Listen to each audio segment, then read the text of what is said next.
When Captain Ibrahim Traoré took leadership in Burkina Faso, few imagined that one of his most innovative and symbolic projects would revolve around something as ordinary as a sports stadium. For decades, stadiums in many parts of Africa were built as grand symbols of national pride, hosting football matches, concerts, and political rallies. Yet in most cases, they remained idle for much of the year, generating little more than sporadic excitement on match days. Traoré, however, looked at such structures through a different lens. To him, a stadium was not merely a place for entertainment or ceremonial gatherings. It was a potential hub of economic activity, a resource waiting to be unlocked for the people. The way he transformed a stadium into a machine that created 20,000 jobs for Burkinabe citizens is now being hailed as one of the most daring social and economic experiments in West Africa. The story began with a problem that was as clear as it was painful: unemployment. Burkina Faso, a nation blessed with hardworking people and rich cultural traditions, has long struggled with limited economic opportunities. A growing youth population, rising urban migration, and an economy heavily dependent on agriculture meant that jobs were scarce and frustration was high.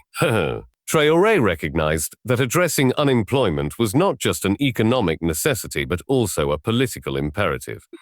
Without jobs, social stability would remain fragile.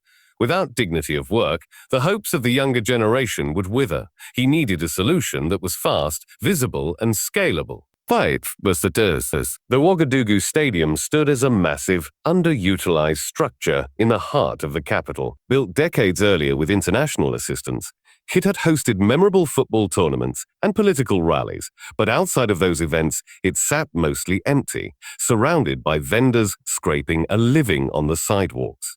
Traoré's government saw this not as wasted concrete, but as a foundation for something new.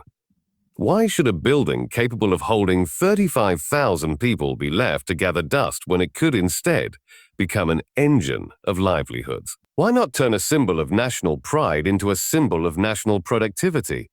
The transformation did not happen overnight. It started with a bold announcement. The stadium would be repurposed into a massive employment hub, housing small industries, training centers, workshops, and service businesses that could collectively absorb tens of thousands of workers. At first, the idea sounded unrealistic. Critics questioned how a sports arena could possibly become a place of work. Yet Traoré's administration persisted, guided by a simple principle: space is opportunity. Where others saw terraces and concrete stands, he saw the possibility of partitioned workstations, cooperative markets, and training halls. The first step was to renovate the stadium's inner grounds. Instead of maintaining a central football pitch that lay unused most of the time, the government turned it into a modular workspace filled with hundreds of stalls and booths. These became home to small-scale manufacturers, tailors, carpenters, shoemakers, welders, and local food processors. The outer rings of the stadium were transformed into service areas for digital startups, call centers, and cooperative offices for women's groups and youth associations. Even the stands themselves were not wasted. Parts of them were redesigned as open-air classrooms where vocational trainers taught trades like plumbing, electrical wiring, and agricultural processing. Suddenly, a place once known only for football chants was echoing with the sounds of hammers, sewing machines, and business negotiations. The second step was to link the project with financial and technical support. Traoré's team worked closely with local banks and microfinance institutions to provide small loans to young entrepreneurs who wanted to set up inside the stadium. Rather than giving out cash indiscriminately, they tied the loans to specific training programs. A young woman who completed a tailoring course in one of the stadium's training halls, for example, could apply for a loan to rent a small stall and purchase her first sewing machines. A group of young men trained in welding could receive grants to buy their initial equipment and operate from a workshop under the stadium's arches. This way, the stadium was not just a place of work, but also a place of incubation, turning skills into businesses and businesses into jobs. By the time the program was fully underway, the stadium had been reborn as a buzzing hive of productivity. More than 20,000 people found direct employment within its grounds. Thousands more benefited indirectly through supply chains, farmers selling raw materials, drivers transporting goods, and vendors providing food to the new workers. What was once a building used perhaps a dozen times a year was now alive every single day, generating income and opportunity. The economic multiplier effect was staggering. Families that had once relied on precarious informal labor now had a steady income. Youth who might have been tempted by migration or even extremist groups found dignity and purpose in productive work. The sense of community around the stadium also changed. Instead of being a once-in-a-while gathering place, it became a daily meeting ground for collaboration, trade, and innovation. One of the most inspiring aspects of the transformation was the emphasis on inclusivity. Babita. Traoré insisted that women and marginalized groups be given priority and access to the new opportunities. Women's cooperatives were granted whole sections of the stadium where they processed agricultural products like shea butter, dried fruits, and traditional textiles.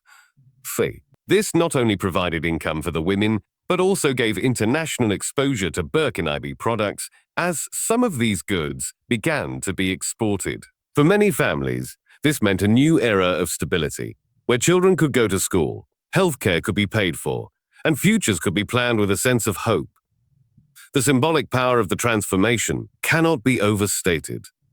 In Africa, stadiums often stand as monuments to governments seeking prestige, but in Burkina Faso, under Traoré's vision, a stadium became a monument to the people themselves. Instead of cementing a leader's legacy through steel and concrete, it cemented livelihoods through opportunity and work. The project sent a clear message.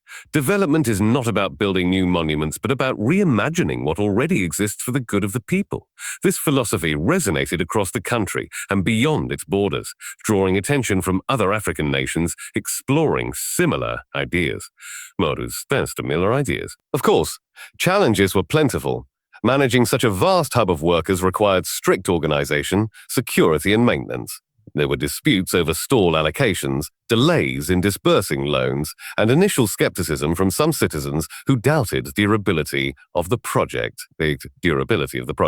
But the government's persistence, coupled with the visible benefits, gradually silenced the critics. The jobs were real, the incomes tangible, and the energy of the youth undeniable. Within months, the once empty stadium was being called the People's Factory, a phrase that captured its new identity. What made the project particularly effective was that it combined short-term relief with long-term vision. In the short term, it absorbed thousands of unemployed people into meaningful activity. In the long term, it built a foundation of skills and businesses that could expand beyond the stadium.